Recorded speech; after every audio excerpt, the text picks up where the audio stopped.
아멘. 믿음 되길 바랍니다. 94년도에 제가 여러 차례 간증한 것 같은데 하나님의 은혜로 독일에 있는 백림감리교회에 한 달 동안 교환 목회를 하러 갔습니다. 그게 목적이 몇 가지가 있었는데 그 중에 하나는 이제 거기 목사님이 맡겨놓고 한 달 정도 나와서 한국에서 이렇게 세미나 같은 걸 좀 듣고 싶은데 맡겨놓을 사람이 마땅치 않은 거예요. 그래서 한국의 목사님 중에서 와서 자기 강단을 지켜주면 와서 한국에서 이제 그 세미나를 잘 듣겠다, 그런 필요 충족이 있었고, 제 입장에서는 해외여행을 그 당시에 한 번도 가본 적이 없었기 때문에 다른 나라 사람은 어떻게 사나 이런 문화적인 것이 굉장히 궁금했었거든요. 그런 것이 목적이었었고, 또 한 가지 추가한다면 혹시 이민교회도 생각해 볼 수 있지 않겠나, 그런 생각을 가졌습니다. 왜냐하면 그때 당시에 제 나이가 30대 초반이었기 때문에 이민 목회에 대한 생각도 조금 있었습니다. 그래서 겸사겸사 가서 한 달 있다가 돌아왔는데 첫 번째 목적은 도달했습니다. 예를 들자면 문화체험이라든지 여러 나라들 또 이렇게 만난 것은 보고 배운 것이 됐는데, 두 번째 목적은 깨끗하게 접고 돌아왔습니다. 이민 목회는 못하겠다. 왜냐? 자신이 없었습니다. 그 목사님뿐만 아니라 다른 그 이민 목회하는 목사님들은 의외로 막 이게 스케줄이 없었는데 이렇게 만나게 돼서 듣고 보고 그러니까 도저히 자신이 없어요. 근데 그 목사님과 사모님 보니까 너무 대단한 거예요. 어떤 면에서 대단하고 그러냐면 내가 넘을 수 없는 장벽 같은 걸 넘고 있는데, 뭘 넘었냐면 목사님 같은 경우는 베를린 안에 한인들이 3,000명밖에 안 살아요. 그리고 교회가 그 당시 13군데예요. 그러니까 아무리 교인들을 모아놔도 100명 넘기기가 힘든 거예요. 이거 뭐 구조적으로 그렇게 돼 있는 겁니다. 야, 내가 여기서 평생 목회를 해서 못할 때 못하더라도 100명까지만 리미트가 딱 한정돼 있다는 데서 목회를 한다? 좀 버겁더라고요. 나가서 아무한테나 전도할 수가 없잖아요. 3,000명이나 정해져 있는데. 그래도 우리는 안 될 때 안 되더라도 나가면 다 한국 사람이잖아요. 안 그래요? 나가면 다 한국 사람이잖아요. 되든 안 되든. 근데 그거를 넘긴다는 게 참 힘들 것 같은 생각이 들었고, 두 번째로 결정적으로 그 사모님은 사모님 플러스 하숙집 아줌마예요. 대단하더라고요. 왜 그러냐고, 하숙집을 하고 싶어 그런 게 아니라 예를 들자면 그런 거예요. 거기 교인들의 구성원이 크게 세 파트인데, 하나는 간호사로 가서 국제 결혼해가지고 정착하신 분, 두 번째는 상사 직원들이나 대사관 직원들이에요. 그 다음에 세 번째는 유학생들입니다. 근데 유학생들은 길어야 7년에서 10년 정도면 한국으로 리턴하죠. 또 상사 직원은 5년 되면 반드시 한국 들어갑니다. 그리고 이 유족들, 국제 결혼하신 분들은 자식을 낳으면 아들이든 딸이든 얘네들은 한국 사람이라는 의식이 없어요. 독일 사람이라는 의식이 있어요. 그래서 거기 갑니다. 근데 이 유학생들 중에서 이제 오디션을 통해서 학교에 입학하잖아요. 그러면 한 달 정도 와 있어야 되는데 미리. 학교에서는 하루 이틀밖에 안 하는데 미리 와서 준비하고 뭐 이렇게 하기 위해서. 근데 한 달 동안 호텔에 묵기도 뭐하고 한 달 동안 원룸을 얻기도 힘드니까 이 유학생이 자기 친구를 데리고 와서 사모님한테 그런다는 거예요. 사모님, 나쁜 의도가 아닙니다. 사모님, 얘가 이만저에서 오디션 보러 왔는데 마땅히 얻을 집이 없으니까 사모님 사택에 그쪽 방 하나 좀 주셔가지고 거기 있고, 얘가 만약에 오디션에 붙으면 우리 교회 원래예요. 그러면 해야 돼, 안 해야 돼? 해야죠. 그래서 아침밥도 준비해주고 또 뭐 이렇게 독일어 할 수 있으니까 걔 뭐 이렇게 서류 같은 것도 봐주고 이런 거예요. 사모 역할 하는 것도 힘든데, 그 당시 그 교회가 한 50명, 60명 요 정도 됐었는데 그것까지 한다는 거 보니까 목사님의 넘는 턱도 제가 자신이 없고, 특히 저는 우리 사람 정말 사랑하는데 우리 사람이 하숙집 아줌마 되는 것도 내가 감당이 안 되겠어요. 그래서 딱 접고 왔어요. 그런데 그분들인들 그게 힘들지 않았겠냐고. 넘긴 넘었어도. 왜 넘었는가, 어떻게 넘었는가 가만히 살펴보니까 하나님이요, 그렇게 힘들고 어렵고 뭐 나쁜 의미가 아니라 고난받고 힘든데 복음 전가하기 위해서 그 외로 엄청난 큰 위로들을, 굵직굵직한 위로들을 허락하시는 거예요. 그 중에 대표적인 것이 자녀들의 축복을 많이 주셨어요. 근데 그분만 그런 게 아니라 제가 아는 선교사들을 보면 후손들이 다 복되게 됐어요. 우연이 아니에요. 거기 큰애가 딸이고 둘째가 아들인데 큰애가 초등학교 되기에는 1, 2학년 정도에 갔고 둘째는 유치원 때 독일에 갔습니다. 근데 독일에 가서 이제 선교사 비자를 받아서 간 거거든요. 비자 연장을 시키려고 그러는데 연장하는 서류에 당시 뭐 하냐 뭐 이런 것도 있지만 자녀들 성적표를 첨부하도록 되어 있다는 거예요. 그 왜 그러냐? 그랬더니 얼마나 합리적인지 당신네들은 와서 뭐 하나님이 좋아서 증거하고 하는 건 있어 오케이 괜찮지만 당신네 아들이 학교에서 이렇게 적응을 못하고 점수가 이런데 당신이 와서 여기서 뭐 좋아한다면 이게 되냐? 그럴 바에는 한국 가서 한국에서 애들 잘 돌보는 게 더 중요하지 않겠냐? 그래서 그 비자 연장하는 데에 자녀들 성적표가 첨부된다는 거예요.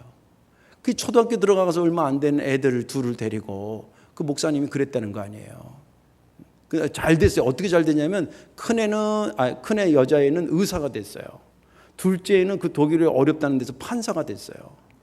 의사가 되고 판사가 됐다고 무조건 잘 됐다고 하는 것이 아니라 그 과정이 가슴이 짠해요.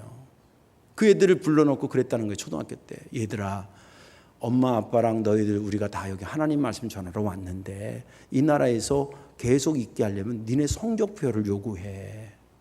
중간에 가면 안 되지 않겠니? 그러니까 복음 잘 증거하기 위해서 공부 열심히 해줘. 이랬다는 거예요. 근데 얘네들이 너무 착하잖아요. 그 말을 잘 듣고 열심히 초등학교 때부터 했다는 거예요. 그래서 중학교, 고등학교에서 이렇게 해서 그렇게 된 거예요. 내가 그 얘기를 들으면서 손을 탁 쳤다는 거 아니에요.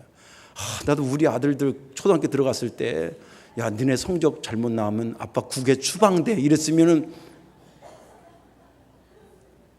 아무튼 그렇게 해서 애들이 잘 자랐다는 게 얼마나 가슴이 짠한 게 말이죠. 그렇구나. 이거는 거기 가서 고난받는 사람의 특권의 위로입니다. 그분들이 거기서 피땀 흘려 고생하지만 하나님께서 더불어 그보다 더 큰 위로를 허락해 주시고 그것이 산소가 돼서 오늘까지 사역을 잘하고 작년 재작년 이태에 그 큰 애가 와서 결혼하고 한국에 와서요.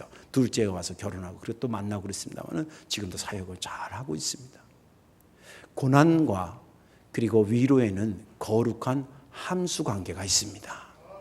오늘 본문에 있는 말씀은 바울이 고린도 교회에 보내는 편지입니다. 두 번째 편지를 보냈는데 이 바울이 고린도 교회에 이렇게 편지를 보냈던 것은 그때 당시에 초대교회 상황이 너무 험악할 정도로 힘들었던 겁니다. 교회 예배당 건물 상상할 수 없어요. 지을 수가 없어요. 그러니까 여러분들 성경에 고린도 교회니 뭐 데살로니가 교회 이럴 때는 이게 몇 평짜리 건물이가 이렇게 생각하면 안 돼요. 그냥 거기에 사는 자들의 기독교 공동체예요. 그래서 이 집에서 한번 모였고 또 저 집에 가서 한번 모이고 떠돌이 다니면서 모이는 공동체인 거예요. 건물이 아니에요. 그러죠? 또 누구한테 내가 예수 믿는다라고 하는 것을 자신 있게 믿음이 없어 자신 있게 얘기하는 게 못하는 게 아니라 환경이 왜냐하면 그게 발각이 되면 추방되거나 그리고 심지어는 잡혀 감옥에 가서 죽게도 돼요. 그러니까 함부로 말을 못하는 그런 시대예요. 그것을 바울 자신도 겪고 있고 바울이 실제 세운 교회들의 상황도 바울이 다 캐치하고 있는 거예요. 그러니까 그들을 볼 때마다 가슴이 뭉클뭉클한 거예요. 그래서 그가 펜을 들어서 쓴 두 번째 내용이 주제가 거의 뭐냐면 위로에 대한 이야기입니다. 오늘 본문 3절부터 이렇게 시작돼요. 찬송하리로다. 우리 찬양하세. 왜 그런지 아나? 우리가 믿는 하나님 말이야. 그분 자비로우신 분이야. 그분 위로의 하나님이야. 내가 복음 증거하면서 많이 힘들고 어렵고 고난당했었거든. 그러나 그때마다 하나님께서 내게를 찾아와 주셔서 나를 위로해 주시고 그리고 나로 하여금 오히려 힘을 더하여서 고난받고 있는 많은 사람들을 가서 위로하도록 나를 밀어주시기까지 하셨다네. 내가 지금 그런 마음을 가지고 내가 당신들한테도 위로의 편지를 쓰니 당신들 신앙생활하는 게 얼마나 어렵소. 저는 주는 이 위로를 하나님이 주시는 위로로 잘 받고 우리가 고난 속에서도 하나님의 위로를 받으면서 견뎌낸 것처럼 당신네들도 견뎌내기를 간절히 바라네. 사실 이제서 말이지만 나 죽는 줄 알았어. 아시아에서 내가 정말 얼마나 힘들었는지 나 이러다 죽겠구나. 사형 선고를 받은 줄 알았어. 그러니 나도 모르게 살리시는 하나님, 오직 살리시는 분은 하나님밖에 없음을 생각하고 내가 얼마나 부르짖어 기도했는지 몰라. 그때 그 하나님이 나를 살려주시고 나에게 이렇게 크게 위로의 역사로 임해 주시더라고.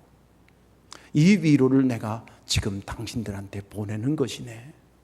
앞으로 힘들지만 우리를 위해서 기도해 주게나.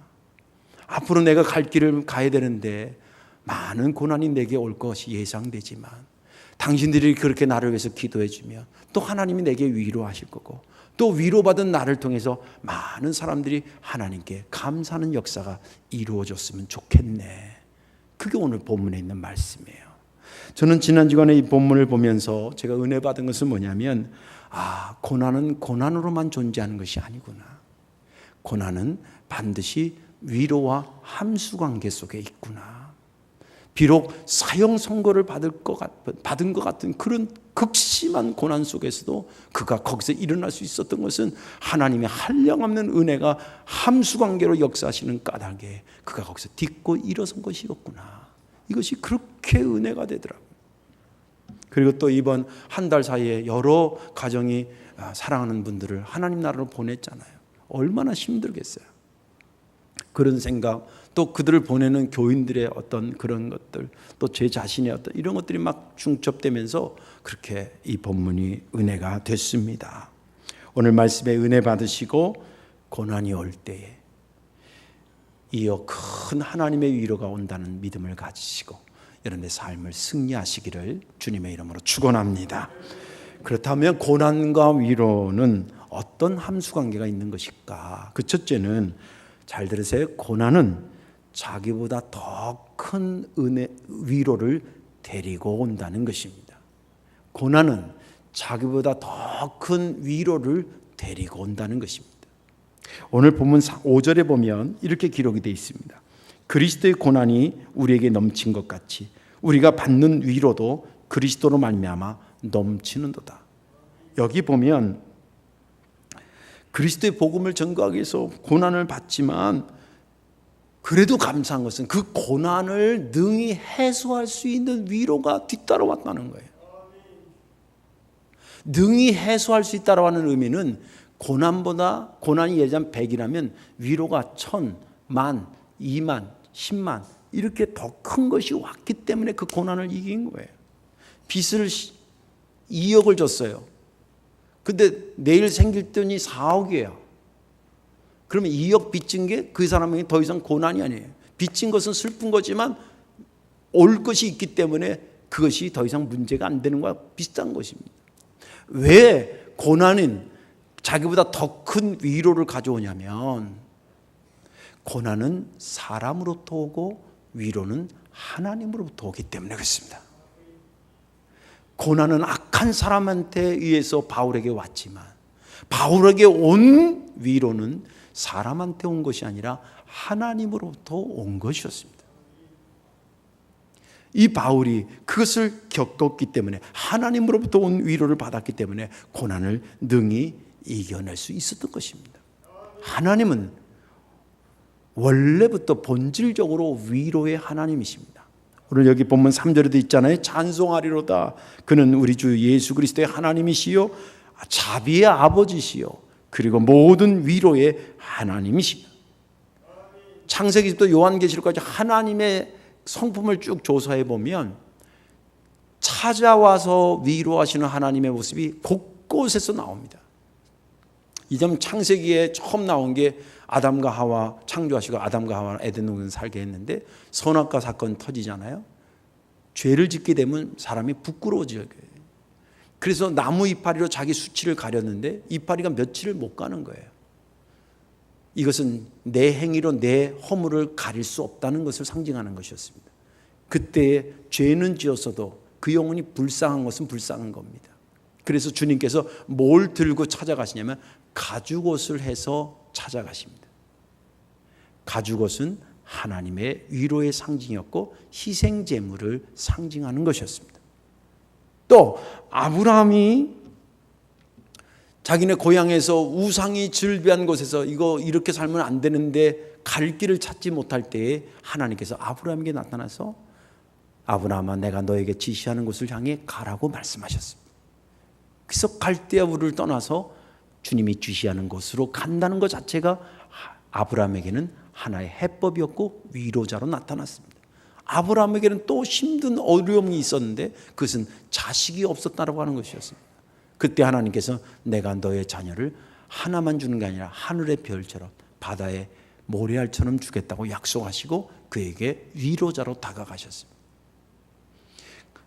그가 이제 재산이 늘었을 때에 조카 롯의 재산과 아브라함이 갖고 있던 재산을 가지고 서로 양들 먹이는 것 때문에 티격태격 다툼이 일어납니다.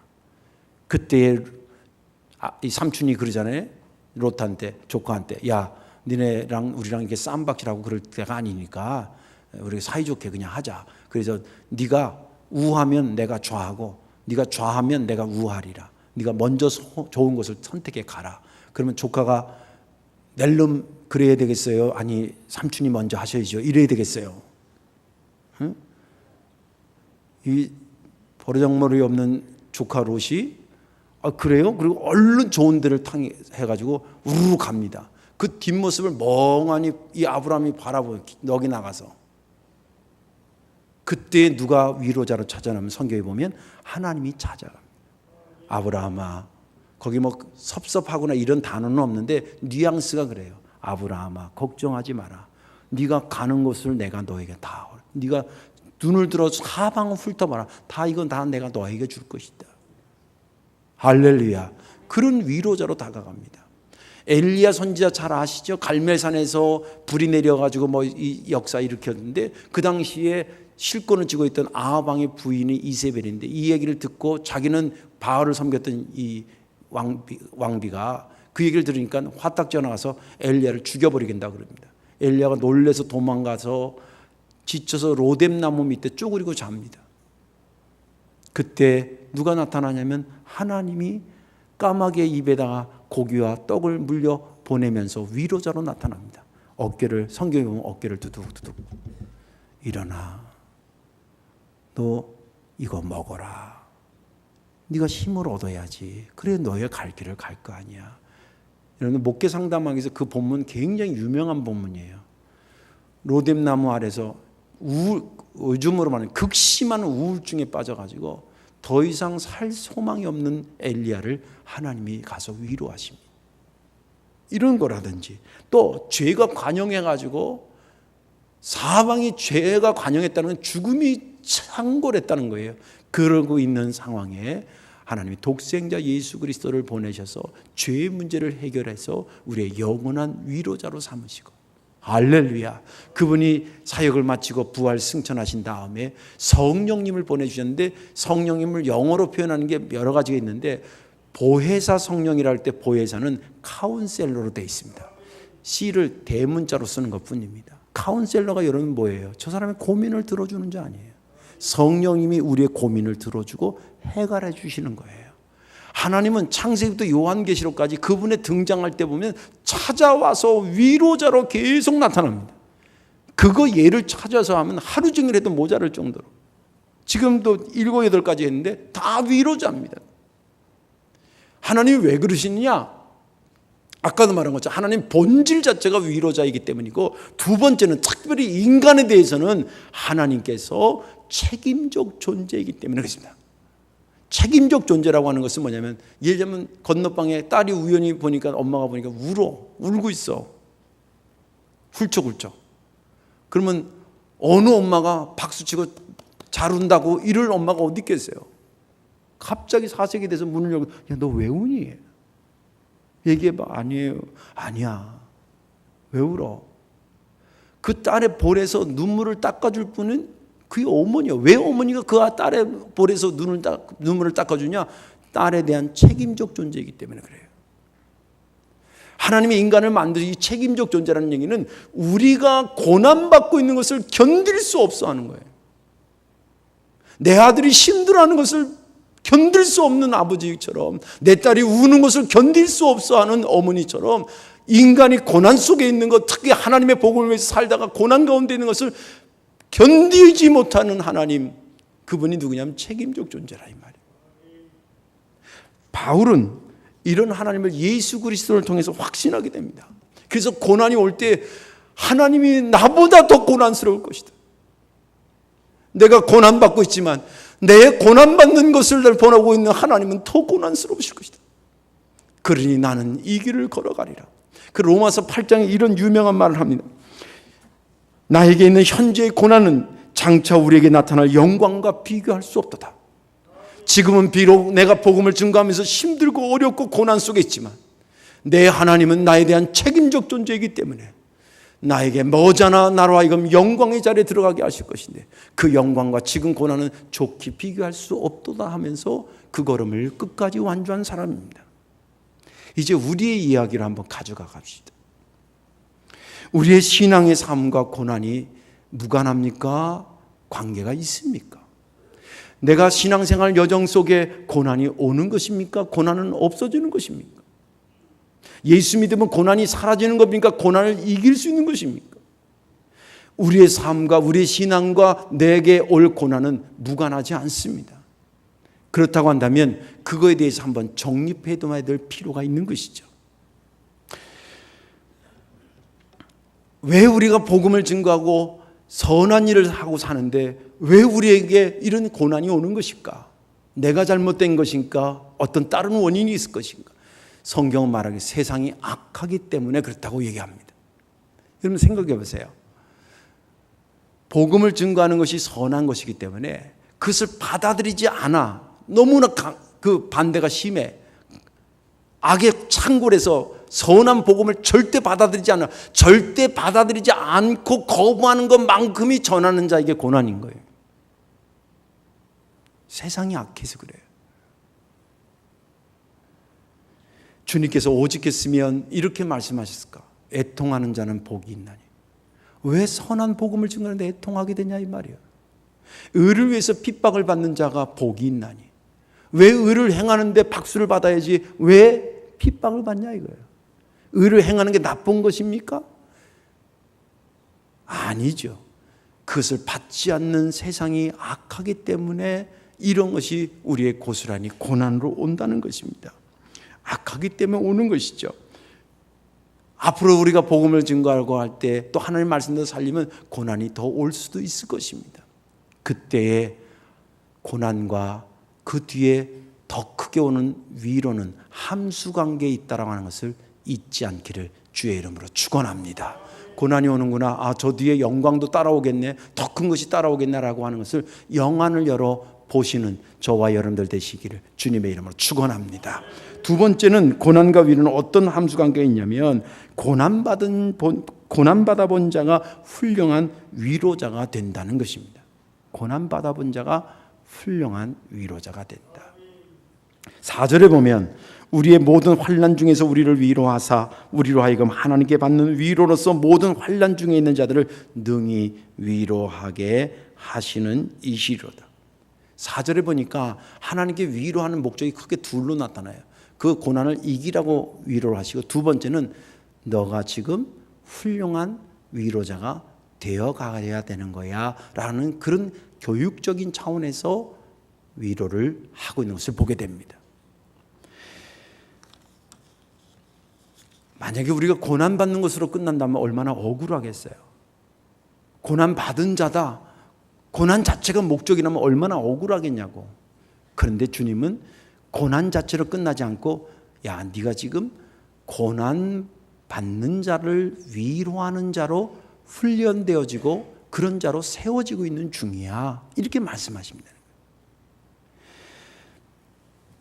헨리 나우인이라고 천주교 가톨릭 신부죠. 이 사람이 이제 캐나다에서 장애자 시설에서 거기에 사역하다가 거기서 이제 많은 글들도 쓰고 아주 석학이면서 뭐 사상가이기도 하고 철학자이기도 하고 신학자이기도 합니다. 그 사람이 그 지은 책 중에 한번 여러분 사보시고 보신 분도 있어요. 상처받은 치유자라는 책이 얇은 책이 있어요. 아주 유명한 책입니다. 세계적으로 한국어로 번역이 된 책인데 그 주 골자는 그런 거예요. 다른 사람들을 위해서 복음을 전하고 그 사역을 감당하고 선한 일을 하는데 축복받아야 되는데 편해져야 되는데 오히려 오는 것은 저들에게 상처받고 힘들고 어렵다는 거예요.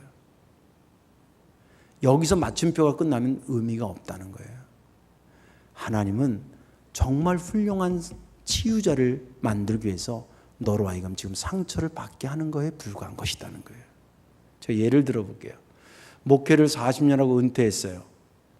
목회를 하는 것은 좋은 일입니까? 나쁜 일입니까? 잘 모르시는구나. 해봐야지 알죠. 목회로 40년 하는 게 좋은 일이죠. 영혼 구원하기 위해서 하는 것이니까. 원로 목사는 얼마나 훌륭합니까? 그래요. 그러면 원로 목사님 평생 목회 40년 했는데 상처받은 일이 있을까요? 없을까요? 아니 왜 선한 일 하시는데 왜 상처를 받아야 돼? 응? 근데 상처 자체가 목적이 아니라는 거예요. 그랬기 때문에 그 목사님이 훨씬 훌륭한 목사님이 됐다는 거예요. 그렇다고 일부러 저를 훌륭한 목사 만들어주지 않아도 돼요. 예. 아무튼 그렇다는 거예요. 그래서 선한 일을 할 때에 고난이 따라올 때 이것을 그거로 그냥 끝내지 마시고 그걸로 인해서 내가 지금 제대로 된 치유자로 계속 커가고 있구나라고 생각하면 정답이라는 거예요. 그러면 그렇게 훌륭한 치료자가 이 시대에 필요한가? 필요하다는 것입니다. 왜 그러냐면 보세요. 아직 주님이 오시지 않았으니까 땅끝까지 복음이 증거돼야 돼요? 안 돼야 돼요? 증거돼야 되죠. 복음을 열심히 증거하다 보면 고난이 온다 그랬어요? 안 온다 그랬어요? 고난이 온다 그랬잖아요. 열심히 증거하는 사람들이 많아. 전쟁이 치열하면 부상자가 많고 부상자가 많으면 병원이 많아져야 될 거 아니에요. 훌륭한 의사들이 많이 나와야 되는 거 아니에요. 마찬가지 원리입니다. 복음을 증거하려고 애를 쓰고 어려운 개척교회에서 또 해외 나가 수고하는 선교사들, 이분들 얼마나 많은 사람, 또 그 외에 지역장이면 지역장, 목자면 목자, 교인들 가르치는 교사들 얼마나 힘들고 어렵겠어요. 그러나 그들을 통해서 하나님께서 더 큰 위로자들이 필요하기 때문에 그 사람들을 계속 지금 만들어가고 있는 중입니다. 그 중에 내가 지금 쓰임받고 있다고 생각하시면 맞다는 겁니다. 그런 의미에서 훌륭한 치유자가 되는 것은 공부해서 되는 게 아니에요. 좀 마음은 안타깝지만 많은 고난 속에서 하나님의 은혜로 회복되어지고 그 은혜의 깊이를 깨닫고, 아까도 지금 여기 바울이 얘기했잖아. 나 진짜 딱 죽을 뻔했다고. 나 죽는 줄 알았다고. 이거는 말로 어떻게 표현하기가 참 애매한 부분입니다. 정말 죽음을 경험하시, 여기 교인 중에서도 아파서 나 이러다 죽겠구나 이렇게 한두 번씩 생각하시는 분들이 있을 거예요. 혹시 병원에 오래 입원해 주시. 그런 분들에게 이 말은 정말 실감 있게 들립니다. 나 딱 죽는 줄 알았어. 근데 하나님이 살려주셨어. 나 그 위로를 받은 사람인데 그 위로를 너에게 주겠어. 나를 위로하신 그 하나님을 너에게 소개하고 싶어. 그 말이 얼마나 영적인 파워가 있었겠냐는 거예요. 이 말들을 들은 많은 사람들이 힘을 얻고 고난을 이겨나갔는데 거기에 이 바울이 제대로 된 훌륭한 치유자로 쓰임받았고, 그 치유자가 된 것은 그가 책상에서 공부하다 된 것이 아니라 그도 수없는 고난을 하나님의 위로 속에서 치유되면서 그런 자가 됐다라고 하는 것입니다. 이제 말씀을 정리합니다. 시편 119편에 보면 이런 고백이 있습니다. 고난당하는 것이 내게 유익이라. 이로 말미암아 내가 주의 율례를 배우게 되었나이다.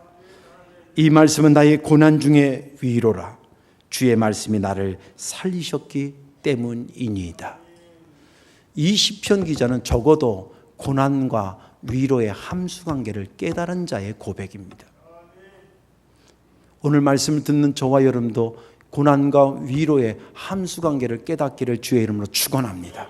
고난이 오면 고난보다 훨씬 더 큰 위로를 데리고 온다는 것을 잊지 마시고, 내가 고난 받을 때 고난 자체가 목적이 아니라 내가 하나님이 나를 통해서 정말 훌륭한 치유자로 나를 만들어 가시는 과정이구나라고 생각하시면 여러분들이 고난을 이길 수 있는 힘이 생기고, 여러분은 마침내 누구한테도 뺏길 수 없는 소중한 사람으로 이 시대를 살아가게 될 것입니다.